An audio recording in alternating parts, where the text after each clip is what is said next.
Currently, there's no anything already more in Zoom or virtual. Everything is regular classes. And Regular they are class? How are they going to go? Because they've already said that the classes are canceled. I not mean, the classes for real estate. oh, for real estate, right? And they talking like, oh yeah, you were listening music and you put on pause or in watching a video, and now you can put play again, and you will continue in the point that you ended the last time. Right? If you are listening to them, ah, no problem, like nothing happened. Oh yeah, 6 weeks of vacation, something like that. And people are complaining that they need to open because the economy, and then, you know what, they will open too soon. As my brother in Israel told me, they are crazy, they are opening too soon, and there will be another wave. Everywhere it will stop again. Well, we will see. But it's very interesting because a question of values. What is more important in your values? The life of sick and old people, or the life of unemployed people, or people that need really to find a job or whatever. So what is the priorities in our society? But we should be able to handle more than one priority. We should be able to take care of the people that are sick and take care of the people who are having economic trouble. Opening everything so fast? I'm not saying that opening everything is the way to take care of them. We have to do what is important to protect people. And if that means staying shut down, we have enormous resources in our country. We can absolutely afford to take care of the people who need it for a long, long time. We are a huge debt, Rabbi. The Yeah. next, and you can see already that between you and me, now no one else is listening, that if Biden wins, suddenly the Tea Party will awake, and all the conservative, fiscal conservative, we need to cut everything. We are spending too much. We need to balance the budget. Like Trump was spending for 4 years like crazy. No one say a word. You will see suddenly if the Democratic win, oh, we need to balance the budget. We no, it's a lot of money. Someone need to pay all these $1 trillion of emergency. Yeah, well, I mean, like I said, we the United States government may not have infinite money, but we, the United States country, we do have a great deal of wealth. Yeah. But So we'll now keep it there as we're getting ready to start. I don't know. I don't see See, anyone. Jose is there. Ah, Jose's there. I Yep. didn't see anyone. Oh, so we need to think about Thursday, because if they are really thinking to open everything, we need to think about Shavuot. Well, first, let's wait for the discussion of what they mean by open everything. I'm not going to go just by what permission we have from the government. I also want to make sure that we have the recommendation of the health officials. Mm-hmm. If the health officials truly say that it is safe, then we will find ways to slowly begin to allow more people in. Maybe have designated places for people to sit, do temperature checks at the door. There are things we can do. Require masks. Maybe have a sign-up sheet so that we keep a minimum number or a maximum number of people. That people have to sign up in advance. There's lots of things we can do to gradually reopen. You don't prefer maybe to cancel than not do it? To cancel what, like services? No, like I prefer to organize Shavuot, and in the worst case we cancel it than don't doing anything, and the last minute, oh, now it is No, available. no, because once you create the expectation that you're going to do something, then canceling it becomes a barrier. And if the health officials are saying that we shouldn't be doing something, I don't want people complaining, oh, but we've already worked so hard, and it probably won't be a problem, and this person said it was okay. I do not want to put anything on the calendar that we have to take off and people will resist. Rabbi, probably who will be in charge of Shavuot is me, and I don't care if I need to cancel it. Right. I promise you, I will not complain. So I already talked with Judy. We're going to talk about some different options for Shavuot, if we're open or if we're not open.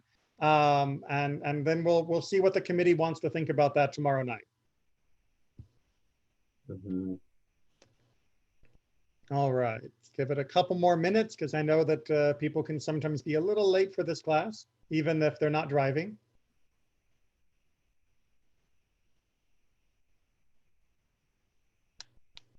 Oh, Jose, are you trying to talk? Because I can't hear you.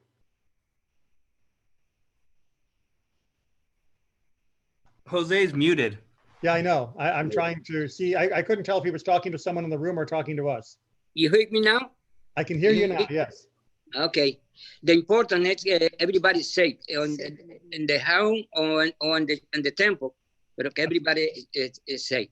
That's right. And, we followed the guidelines, and I'm sure there will also be a big community discussion among the different synagogues and the organizations about the best way to reopen whenever that is appropriate. It's not going to be, just each synagogue decides for themselves. I think we should be doing this as a group discussion. What is the conversation between the different rabbis at the national level? Are you sending messages, extension, brainstorming, how to do and everything? Oh yeah, I mean, right now everybody is shut down across the country. I know, but they're reopening, like in different steps. Nobody's really talking yet about reopening in terms of the synagogues. I know many churches have been talking, or some of them never closed. But that's a whole nother issue. Yeah. But the synagogues, I haven't seen any rabbis talking about let's reopen, except in some of the ultra-Orthodox communities. So, but in the conservative movement, none of my colleagues are saying let's open. And no one is thinking about how to do it. Like, for example, maybe something in the middle with a more limited numbers of people. So the things I mentioned are things that people have suggested as might be a way to open when the time is right. Whenever the time is right to begin gradually reopening, the things like having a limited sign-up sheet so that you have a maximum of 10 people, 15, 20 people, having marked areas where people have to stay seated in different zones, things like that, or having a temperature check at the door, requiring people to wear masks. All of those things are things that have been discussed as potentials for when the reopening begins to happen gradually. So if when we reopen, we'll probably be in the sanctuary on Fridays then, right? Almost certainly, yes. Why? The main sanctuary is much bigger. That's the point. We would be in the sanctuary. Huh? That's what he said. We would be in the sanctuary so we could spread out. No, on Friday. He's saying the sanctuary on Friday, the same sanctuary that we use on Friday. That's what I understood that he asked. No, he said the main sanctuary. Didn't hear. I heard the sanctuary on Friday. Right. No, usually we're in the chapel, but when we begin to open up, we'll want to be spread out. Yeah. And there's, as you say, a lot more room in the sanctuary than there is the chapel.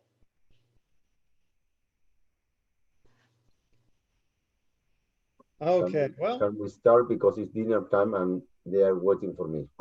Okay, let's get started then.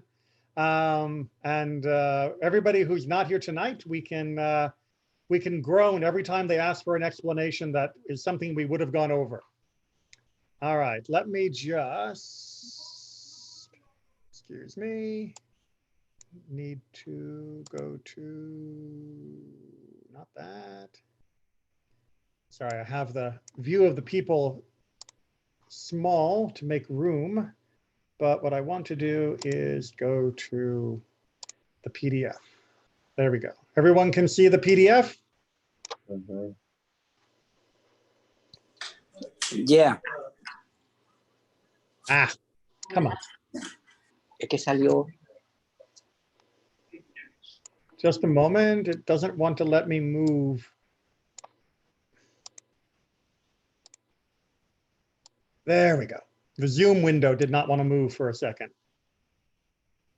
And let me get the YouTube chat open too, in case anybody shows up with a comment there. All right, so to business. Good evening, everyone.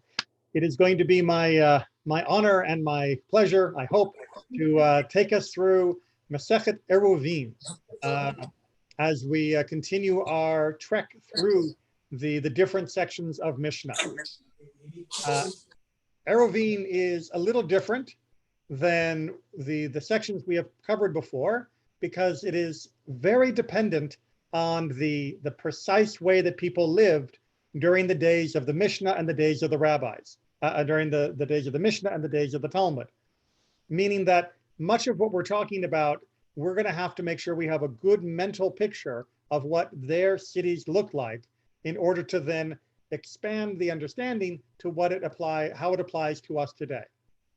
So with that, we're going to begin with the USCJ, United Synagogues of Conservative Judaism's translation of the Mishnah along with commentary. We're going to begin with the official introduction to this Masechet. Normally we skip this and I just do this verbally, but I want it to be visual. I want it to be on record on YouTube so people can go back and look at it. I want you to think about reviewing this from time to time.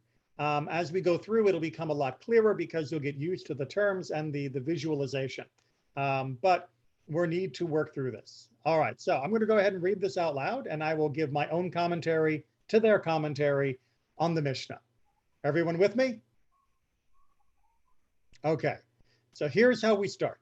Tractate Eruvin is a continuation of Tractate Shabbat, right? Because Eruvin is dealing mostly with the question of carrying within certain areas on Shabbat.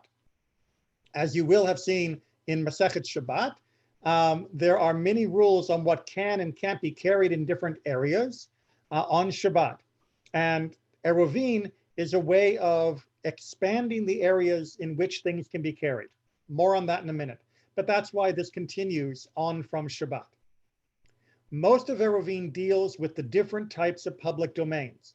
Public domains, private domains, and two in-between domains. We'll come back to those when we need to.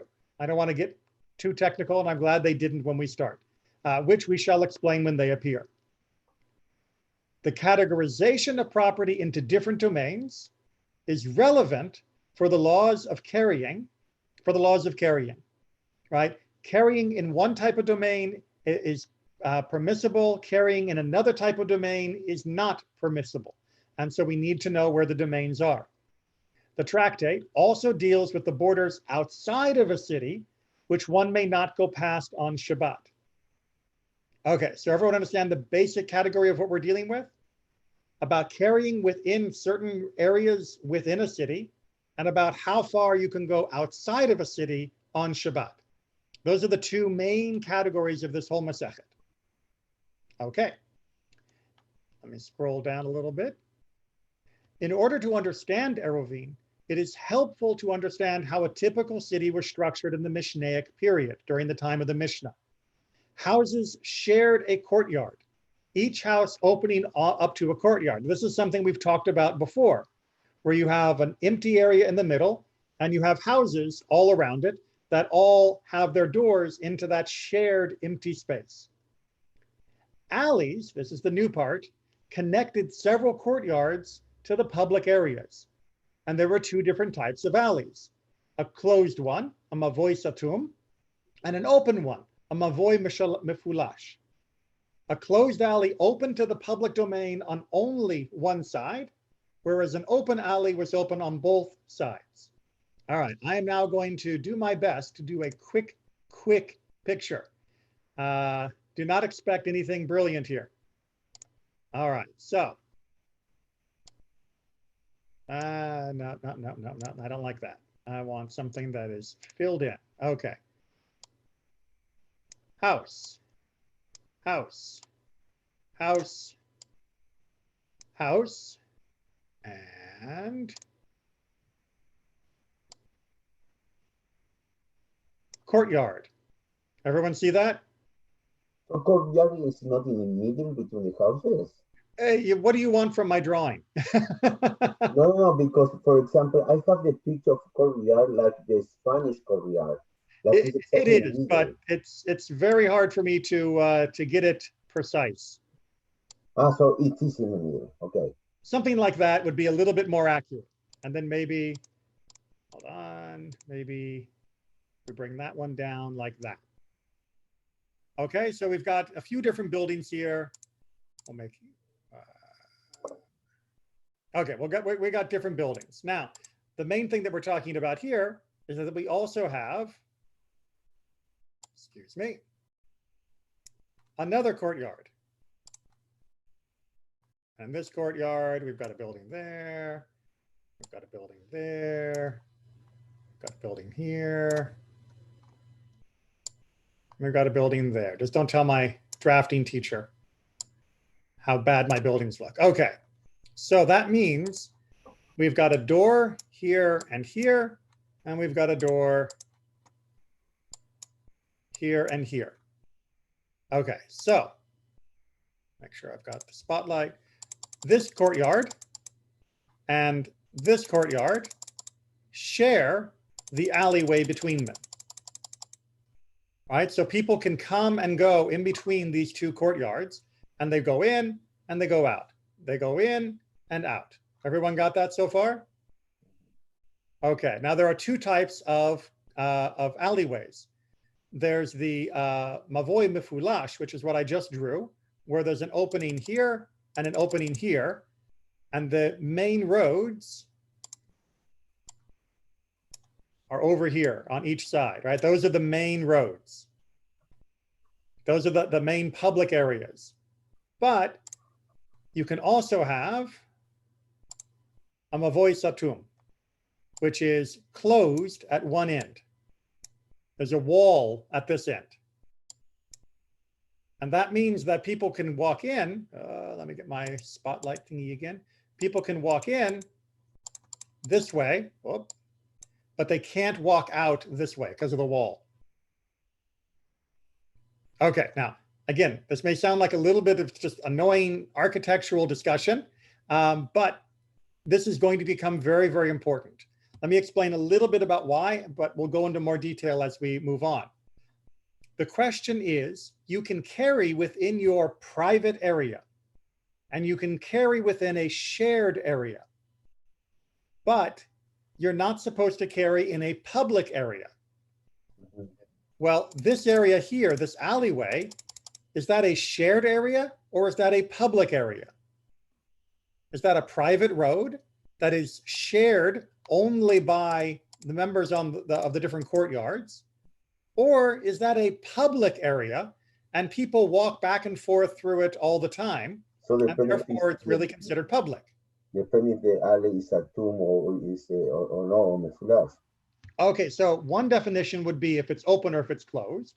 Yeah. But even if it's open, if it is a relatively narrow alleyway, do you think the average person is going to drive down it or walk down it? Yes, as a shortcut. Maybe as a shortcut, maybe not. But that's why they're going to be so careful about trying to define what makes one a private area and what makes it a shared area.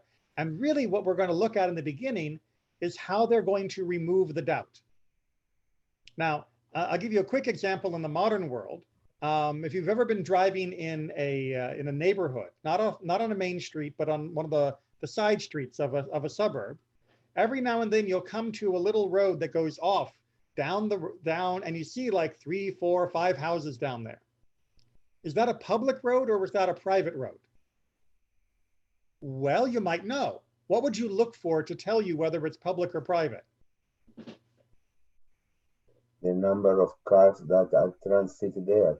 All right, so if you're going to sit and count, you can see how many cars come, how many cars go. Do cars zip down it at a certain speed? That can often give you a feel for it. The other thing you can look for is there a street sign? Did the city put up a sign that has the name of the street and says that this is a road? Or is there a sign that says, do not trespass, private property? Or are all the mailboxes way up at the front rather than at the back, implying that not even the postman goes down there, but delivers at the curb instead? These are all different hints in the modern world of what makes it a public or private road. We're going to see that the Mishnah has their own hints of what makes something public or private. But just bear in mind that if somebody from the Mishnah time was teleported to our day, they wouldn't know what to look for to make something look public or private. But they do know what the signs are for their generation.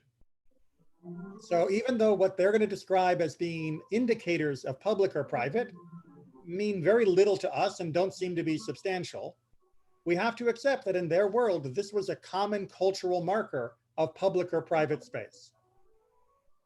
Make sense? All right, let me clear my drawing. Oh, is that a question, Natan? No, sorry. All right, and clear all my drawings. Okay. Boom. You, All right. do you listen to music, or because I don't know if I need to mute my microphone or not? I can hear a little piano playing, yes. Yes, Ileana decided to practice piano now, so I will mute me, okay? Okay. Just feel free, anybody can unmute and talk. Because the pictures of all of you are in the side, I can't always see if you raise your hand. So just unmute and start talking and I'll pause, I promise. All right, so let's move on then. So our tractate deals then with two different types of Eruvin. Literally, Eruv means to mix something. This is one reason, by the way, we call the evening time the Erev, because it is the mix of day and night, right? Where day is finishing and where night is beginning, Yom and Laila. The mixture is Eruv, they're being mixed. This meaning will become apparent as we learn what an Eruv is. Trust me, that'll be very clear. According to the Torah law, Deoraita, it is permitted to carry something out of a house and bring it into a courtyard and vice versa. Similarly, one may, according to Torah law, carry something from a courtyard into a closed alley, provided that the opened end of the alley had either a side post, what's called a lechi, or a beam, or korah. We'd call it a lintel in the modern English architectural term. The pole and the beam serve symbolically to close off the alley, such that it is in reality closed from three sides and symbolically closed from the fourth. So remember we were talking about the satum? Even the closed alley where there's only one exit, and at the exit way, you have to have a symbol that this is in fact a closed alley, turning that alley into a shared space officially. The sages feared that if they allowed carrying from the courtyard or closed alley or house into one of the other of these areas, for instance, from their houses into the courtyard, people would forget, and they would also carry into the public domain. Therefore, they forbade this unless one set up an Eruv. Go ahead. So if it's a closed alley, Yes. but doesn't have what's the name of this, a pole or a beam, Right. is considered an open for public domain. It's considered as being prohibited to carry there. Okay, so it must have. Okay. Now, the pole. Okay. What is happening here is a very interesting circle that the rabbis are making. Because the rabbis are saying, look, according to the Torah, you can carry from your house to the courtyard to the closed alley to another courtyard. The Torah is fine with that. But people are going to they're going to have a lot of mistakes if that happens, because between your closed alley and the main street, it's just one step, and now you've broken the Torah. So instead, you can't carry into these places. However, you can't carry, that's a problem, because really from your house to your courtyard or to your neighbor's house within this area, that's kind of what you need to do most of the time. So they then add the idea of making an eruv, of making a way to mix these domains so that you can carry. So what the rabbis are doing is prohibiting something that the Torah allowed, and then they are permitting something that they forbid if you take the extra step. Did I confuse everybody? Right? So the Torah says yes, the rabbis say no, then the rabbis say yes if you do it this way. That's their way of making it so that we're more careful. I got a question. Yes. How come they're able to do it in New York City then? Let's deal with the bread and butter situation in the Mishnah's time, and then we will begin to extrapolate how this works for cities in the modern world. But if I tried to explain to you how a modern Eruv works in a major city, it wouldn't make any sense if you don't know how it worked in the Mishnah city. But basically what they do is they set up a system to create an artificial courtyard around the area that is being made the Eruv. But how that happens, we're not ready to even begin to discuss yet. Okay, a very important part of this Eruv is an Eruv that is a meal shared by all the members of the courtyard, which turns the courtyard into a fictional private domain, right? If I leave my food in your house, then I and you and anyone else in that shared space, we're technically sharing the meal. If we're sharing the meal, we're sharing the space. Similarly, if they wanted to carry in the closed alley, all of the members of the alley had to share in a meal set up in one of the houses. The Eruv for the courtyard is called the courtyard Eruv, right? Eruvei Chatzerot. And the alley Eruv is called alley partnerships, right? Shitufei Mevuot. Tractate Eruvin deals with the details of how these Eruvin, how these shared meals work. Yeah, because exactly my question, how much is a meal? Oh, trust me. And bread is a meal? Yeah, the Mishnah is going to talk about exactly what the meal has to be. And the Gemara, when you get to the Daf Yomi and Eruvin, spends a lot of time talking about what counts as a meal as well. Oh, okay. So that is a very it's a very good question, but we're not there yet. Okay.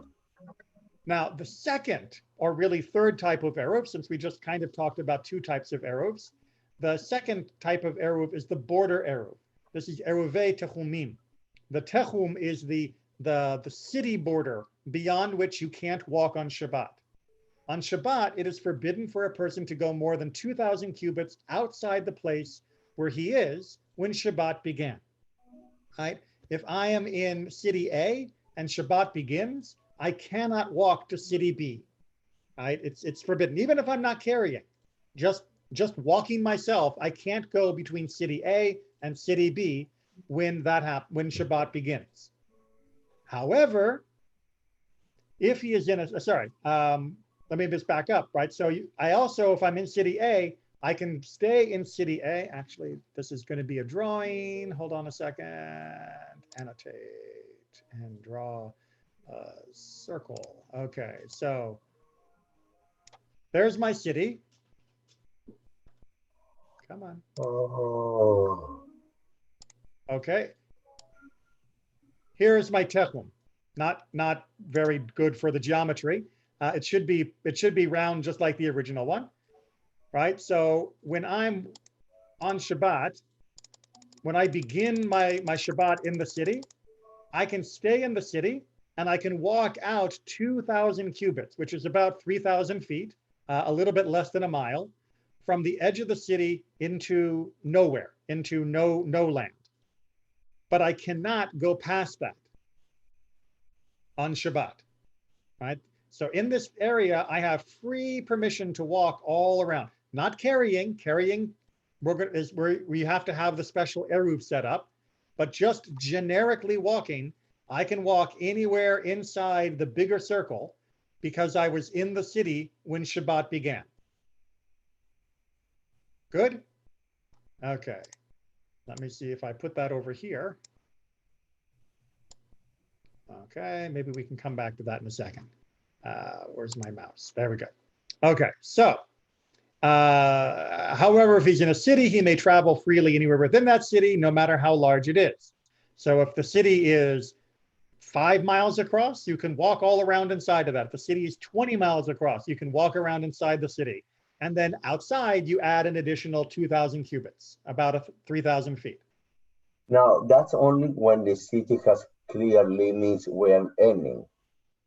No. If you're in a village, then from the edge of the village, wherever the end of the village is, you have 2,000 cubits to the outside of the city. Now we'll go into that in more detail when we get there.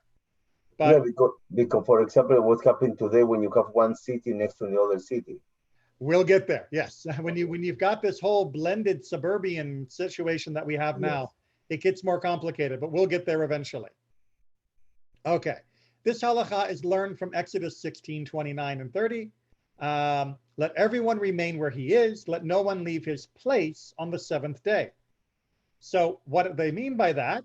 So the people remained inactive on the seventh day. His place, Mikomo, is defined by the rabbis as his city, and not merely his house. I mean, after all, if I ask you what place are you from, you're probably not going to give me your home address. You're going to give me, the city that you live in. So the rabbis understood that your place is your city. When you're in your city, you're fine. You can't leave your city on Shabbat. A border of 2,000 cubits is derived midrashically from Numbers 35:5, the verse which deals with the fields surrounding the Levites' cities, right? The Ir Miklat, the cities of refuge that the Levites ran. They had a border around them that was considered part of their city zone. And so that's where they are connecting the 2,000 cubits from. Okay, you with me so far for just generic Shabbat? Okay. If a person needs to go beyond the Shabbat border for the purpose of a commandment, for instance, to learn Torah or for a circumcision, the rabbis allowed him to set up an eruv that would allow him to extend that distance by another 2,000 cubits. What he would do is put a meal someplace within his border, and then from that point, he could walk another 2,000 cubits. If, for example, he were to put his meal 2,000 cubits outside the city, he could then walk 4,000 cubits on Shabbat. However, if he does so, on the other side of the city, he cannot walk out at all. The 2,000 cubits on one side means that his border is at that point, and therefore he can't walk out on the other side of the city. However, if he left 1,000 cubits outside of the city on one side, he could then walk 3,000 cubits on that side and 1,000 cubits on the other. Our tractate deals extensively with these laws as well. All right, so let me just give you a quick visual. But what happens if he put on Friday evening a meal 2,000 feet after the limit? Like you have the 2,000, you have a meal there, you put 2,000 after that, and another meal after that. Can he walk 6,000? No. If he has a consecutive. No. It doesn't work like that. Okay, so see the star? That's his meal that he's setting up before Shabbat begins, right? Now, normally his meal is supposed to be somewhere in the city, right? That's where he lives.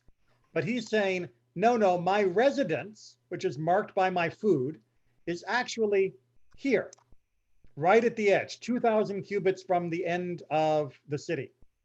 So what that means is my circle moves up. And now I can walk not only to the meal, but I can keep walking all the way to the very edge. Oh, all the way to the very edge of that circle, which I put off the text. However, on this side, I can't go outside the city at all. Okay, let me just give the one other example they gave. If I take my food and I don't put it that far, but I put it just there, then I only gain a little bit of extra distance, and I still have some distance on the opposite side of the city. And like I said, the Mishnah is going to go into this in much, much more detail, but I want you to have a basic understanding before we dig in. So the new food is the new center of the circle? The new food is the new point from which we count the techum, yes, and that means we have to subtract from the opposite side.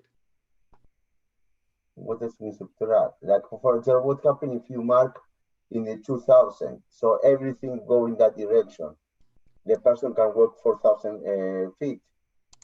Right, exactly. So if I put my, let's do it on the side so I don't run out of space. If I put my meal just inside the 2,000 mark, yeah, then that means I can walk that far now on Shabbat. So now I can go visit my relatives who are having the Brit Milah in their farm, right? And now I can get to them, because normally, if this was the regular limit, their farm is too far away from the city. I can't walk to their farm because it's Shabbat. But if I put some food in a place in between, now they come into my circle. So what happened in the part of the purple part that is outside the red circle? Can you still walk also if it's outside because it's part of the city? In your example there? Yes, if it's still in the city, you're fine. Also, if you go to the extreme, so the red circle is already over many more than the usual distance.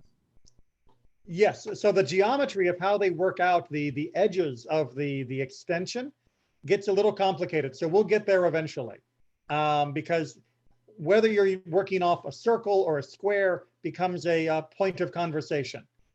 But they do extend the distance of the techum of the border by how far you move your eruv, and they do reduce the border on the opposite side. That's all you need to know for today.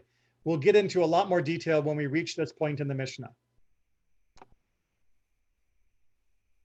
Okay. And only is a meal, correct? Cannot be anything else, only meal. Yeah, the eruv is based upon food. It's not based on anything else. You And can't what- leave your sunglasses. And what happens if you don't have a synagogue in your city and you need to walk to a different city that is far, okay? Or something like that. You're not supposed to live in a city without a synagogue. What kind of Jew are you? So yes, if there's no way to get to another place to daven, you daven on your own. Okay. Right? You do not break the techum to go daven. That was the question. Yeah. The bottom line. All right. So with that introduction done, Chapter 1, Mishnah 1. Everyone still with me? Okay.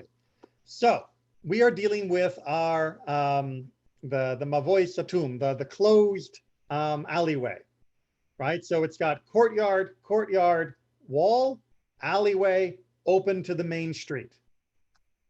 We're good? Good. As we saw, the Torah says it's okay to carry in this, but the rabbi said don't, unless there is a post on the side or the crossbeam. And you know what? I thought I was going to be able to be done with drawing, but I really wish I had my whiteboard for this. When I agreed to do Masechet Eruvin, we were still meeting in person, and it's much easier to do it in person. All right, so how can I draw this? We'll do it like this. Okay, but I wanted a different color. There we go. This is not quite, hold on a second. Still learning. There we go. That's what I wanted.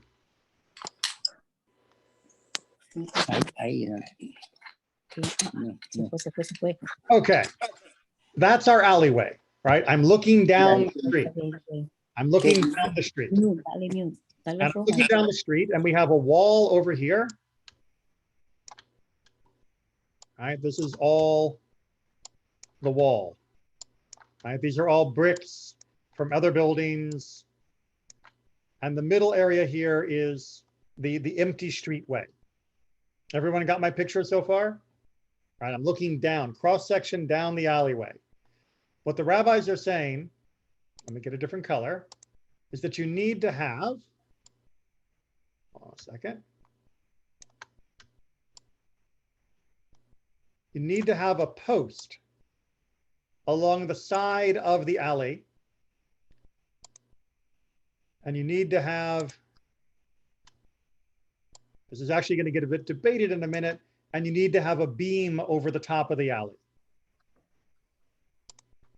You need to have a post, and you need to have a beam. The post changes the edge of the doorway, the same way that if you're in a home, there's a difference between just having an open section in a wall and actually having a door frame. That's what's being discussed here. You don't need a post also on the other side? That's going to come back to be discussed. But right now, let's just focus on one post and one beam. We're actually going to end up saying you only need one or the other, but it's going to get a little technical before we get there. So at the moment, just think of post and think of beam. Okay, everyone got the picture? Good. And I can hit clear and I can stop that. All right, so the cross beam of the alley, whose entrance is more than 20 cubits high, should be lowered. Rabbi Yehuda says this is unnecessary.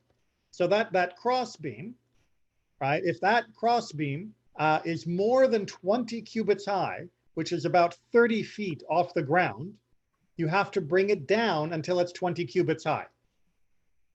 Now, why would this be the case? Well, as our commentary points out, it's because otherwise people don't notice it. If you think about the normal human field of vision, they're not normally looking 30 feet up to see the beam. And so they lower the beam down until now it is in the range of visibility. By the way, as the commentary also points out, this is the same rule for the sukkah, right? Even if you build a sukkah that is kosher in every other way, if it's more than 20 cubits high till you get to the schach, the roof, it's not a kosher sukkah. Because you could sit in the sukkah and you wouldn't know you were in a sukkah. Okay, everyone fine with that first line? And any entrance that is wider than 10 cubits should be reduced, right? If the gap in the alleyway is more than 10 cubits, more than 15 feet wide, then you have to bring it in, make an artificial wall, something to close up that edge until it's only 10 cubits high, 10 cubits wide, 15 feet wide. And again, or 15. Well, it's 10 cubits, which is 15 feet, about 3 meters. 3 meters? 5 meters. 5 meters? That 15? Yeah, about 5 meters. Right? Because if there's a street that's more than 5 meters wide, that's more than 15 feet wide, it doesn't really feel like an alleyway. It feels like a regular road. And so you have to do something to make it narrower at the entranceway.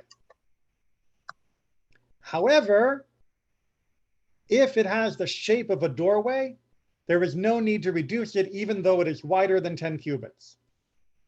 Right? If there's already like something that makes it look doorway-ish, you know, nice door frames on the edges and a beam over the top, it doesn't matter whether it's bigger or not.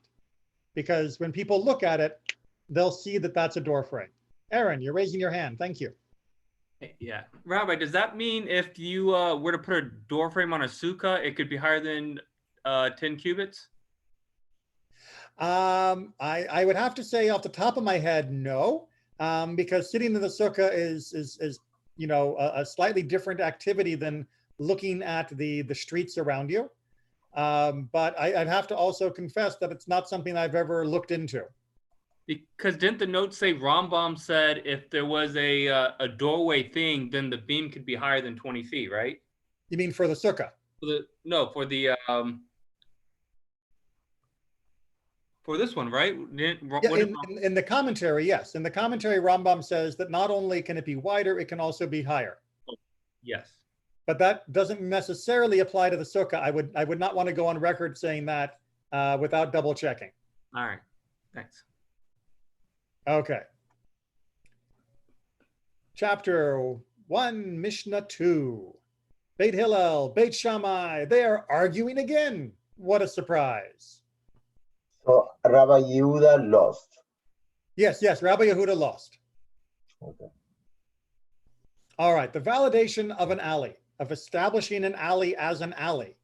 Beit Shammai says a side post and a cross beam. But Beit Hillel says either a side post or a cross beam. Rabbi Eliezer says 2 cross beams are needed.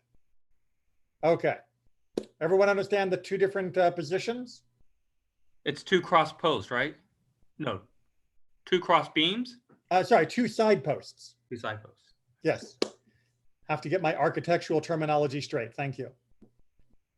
All right, so they're arguing about what does it actually take to visually trigger this is an alleyway when you're laying out the entranceway, the gap between the buildings that people are going to walk down. In the name of Rabbi Yishmael, one student stated in front of Rabbi Akiva, Beit Shammai and Beit Hillel do not disagree concerning an alley that is less than 4 cubits in width. Right? If it's less than 4 cubits, less than about 6 feet, then everybody agrees that it may be validated by either a side post or a cross beam. About what did they disagree? In the case of one that was wider than 4 and narrower than 10. Remember, we saw 10 had its own special set of rules, but between 4 and 10, that's, he's arguing, where Beit Hillel and Beit Shammai are having their debate. In that case, go ahead. For less than 4, everyone agree that you need to have a post and a beam. According to the student of Rabbi Ishmael. So that's agreement about the side post and the beam. Right. All the problem is fine. Between 4 and 10. Between 4 and 10, that's what they're arguing about. Mm-hmm. According to this student of Rabbi Ishmael, who is now speaking to Rabbi Akiva. And so what were they arguing about? Beit Shammai says both a side post and a crossbeam are required in this 4 to 10 range. And Beit Hillel says either a side post or a crossbeam. Rabbi Akiva said they disagree about both cases. Right, so Rabbi Akiva rejects this interpretation of what the argument was about. There's a very interesting set in the commentary, which you're welcome to read at your leisure, but there was a time when Rabbi Ishmael and Rabbi Akiva were the two leaders of the two schools of thought that were dominant during their generation. But Rabbi Ishmael's school eventually fell out of popularity. And the idea that one of the students was coming to Rabbi Akiva was sort of like saying, they're now coming to the enemy school, checking what they had learned and seeing what the official position was. And in this case, Rabbi Akiva is giving the official position of, no, really they were arguing about all cases of these alleyways. Everyone okay? Okay. Chapter 1, Mishnah 3. So now that we know there should be in certain cases a crossbeam, what does that crossbeam look like? A crossbeam of which they spoke must be wide enough to hold a small brick, an ariyah, a small brick which is half of a regular brick, the size of 3 handbreadths. So what that means is that the regular bricks were of a certain size, the small brick was of half the size, and when the beam was put up, it had to be big enough that people would look at it and say, yeah, that's a real piece of wood. Right? That's a big enough piece of wood that you could actually put a brick on that. You could build on that and it wouldn't be stupid. Rabbi, yeah. Sorry to interrupt you, but no, because something from the Mishnah, the previous Mishnah. So why Rabbi Eliezer say 2 posts and not beams? From where came his position? Well, his opinion was that as long as there was the visualization at the ground level, it didn't matter whether there was a beam. The beam was not important. What was important was what we would call in the modern phrase, the mezuzah, the actual doorpost. So why it sounds like a compromise between both schools? Yes, but his argument was there needed to be 2 of those. So remember, again, as I mentioned at the beginning, one of the things that we have to always keep in the back of our mind is that what they are discussing and compromising is how they are willing to compromise their own limitation that they put into place. Aaron, do you have your hand up too? Rabbi, was it, I actually never took it down from last time, I think. Oh, okay. But I actually did want to ask something. It was the 2 post or the beam, right?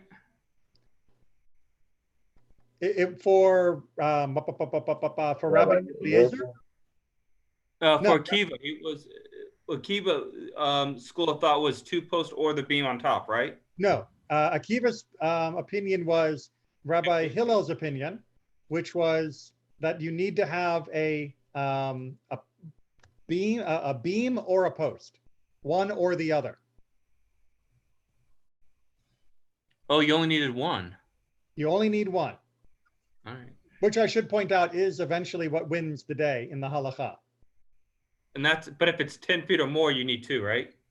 If it's 10 feet or more, then things get funny. Yeah. Okay, so this crossbeam has to be big enough to hold, which it has to be half the size of a regular brick, which means if a regular brick is 3 tefachim, 3 handbreadths, then this has to be 1.5 handbreadths. However, it goes on to say, it is enough for the cross beam to be 1 handbreadth wide in order to hold the width of a small brick. Rather than putting the brick this way, put the brick this way. And as you probably noticed, most bricks have a long way and they have a narrow way. And this is saying you can put it to the narrow way, and even that is sufficient. Make sense? Okay, let's keep going on the bricks. I mean, on the beam. Chapter 1, Mishnah 4. It has to be wide enough to hold a half brick, but also strong enough to support a half brick. Rabbi Yehuda says wide enough, even though it is not strong enough. Right? So they're saying, yeah, but it has to be stronger. However, this is going to be pushed back in the next Mishnah, so don't get settled there. Rabbi, are these heavy bricks? No, they would usually be made out of like mud. I mean, it's not light. They're not, nothing. However, in this particular case, the Rabbi Yehuda is going to continue to push and say, look, if the crossbeam was made of straw or reeds, we look at it as if it was made of metal, right? So sure, it's not actually physically big enough to hold it. It is physically big enough, but it's made out of straw. Think of it as though it were made out of metal. And if it was curved, think about it as if it were straight, right? Meaning that if it's like this, and no one would actually build on it, it's still good enough. And if it was round, look at it as though it were square. Now, the round to square, we have to do a little math, right? Because remember, we're trying to figure out if it's wide enough for the brick, but if something is round, how do you know how wide it is? My geometry teacher? Yes, sorry. How do I know how wide something is if it's round? 3.14. Exactly. It's time for pi. Mm-hmm. Right? You have to do pi. So what do they say? Whatever has a circumference of 3 handbreadths has a diameter of 1 handbreadth. That's not 100% accurate, right? Because pi is not 3, but for round figures, it is correct. I should point out, just because there are people out there, let me be polite and call them idiots, who think that the Bible teaches that the ratio of circumference to diameter is exactly 3, that in no way, shape, or form has Judaism ever believed that pi, the irrational number of the ratio between circumference and diameter, equals exactly 3. The Bible was not going to fill up an infinite number of pages to give you decimal places. It was only about giving you the approximation as needed for you to understand the visualization. But absolutely, our sages have worked out pi much more accurately than 3, and actually have used that number in many different calculations. So do not take this as somehow proof that the rabbis thought that pi was 3. The rabbis were very clear that it was not 3, but 3.14, and so on and so forth. Okay, any questions?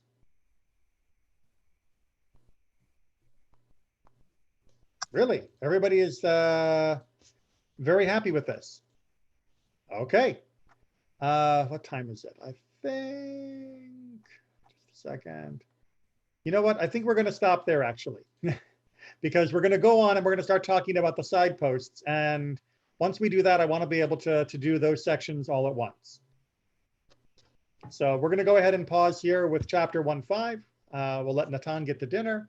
And we'll continue from 1.6 next week. So you say that here is the ratio 3:1 is between circumference and what? Is the what? The ratio 3:1 was between circumference and what? The diameter.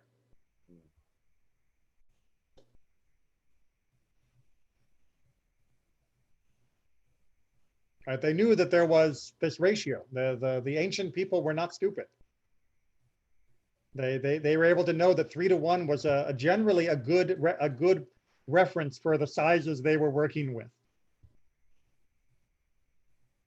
But they also knew that it wasn't precise.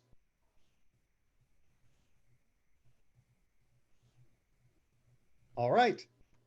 So let's go ahead and Thank you so much for the shiur, Rabbi. oh, my pleasure, my pleasure. So we finished 5, correct? Or We 6? finished 5. That's right.